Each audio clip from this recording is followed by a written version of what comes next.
Sementara itu pemirsa, seleksi pegawai pemerintah dengan perjanjian kerja atau P3K menjadi salah satu peluang bagi guru honorer untuk bekerja sebagai ASN. Namun sayangnya kebijakan itu hanya berlaku di sekolah negeri, sehingga guru sekolah swasta merasa dirugikan lantaran banyak guru yang beralih ke sekolah negeri.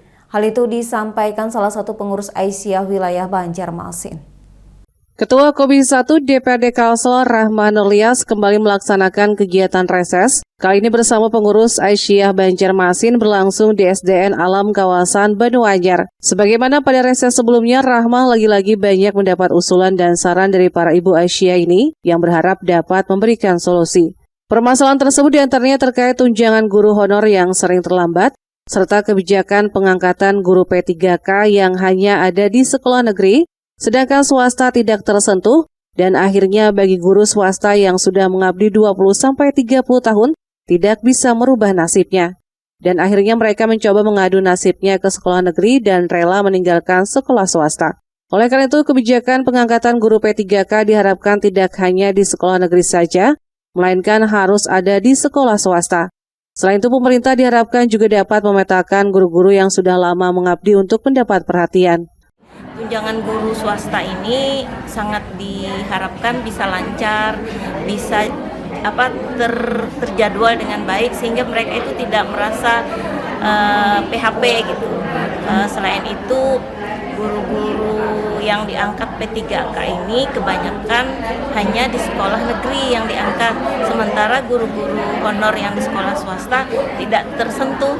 Akhirnya mereka yang sudah mengabdi 20 tahun, ada yang bahkan sampai 30 tahun, itu tidak akan mendapatkan perubahan nasib gitu. Dan ada banyak yang beralih ke negeri juga, Bu, ya? Ya, akhirnya mereka mencoba mengadu nasib ke sekolah negeri. Bahkan itu guru-guru yang terbaik akhirnya meninggalkan sekolah kami gitu. Harapannya seperti apa, Bu, terkait permasalahan ini? Yaitu P3K itu tidak hanya diambil dari sekolah-sekolah negeri, tapi juga hendaknya sekolah-sekolah swasta. Dan pemerintah diharapkan dapat memetakan guru-guru yang sudah lama mengabdi itu perlu mendapat perhatian.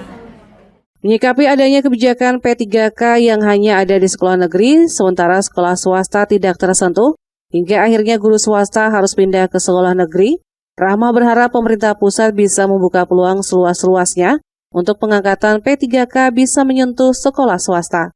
Mereka yang di sekolah swasta itu tidak bisa mengikuti P3K dan mereka berarti harus pindah ke sekolah yang negeri lah untuk mengikuti P3K. Nah, ini diharapkan dari sekolah-sekolah swasta agar kebijakan pemerintah pusat untuk P3K ini bisa dibuka seluas-luasnya termasuk untuk sekolah-sekolah swasta. Selain permasalahan guru P3K, Rahmah juga banyak mendapat usulan terkait adanya peningkatan keterampilan bagi ibu rumah tangga, pelatihan perbengkelan, menjahit, bedah rumah, dan lainnya. Muhail Banjar TV.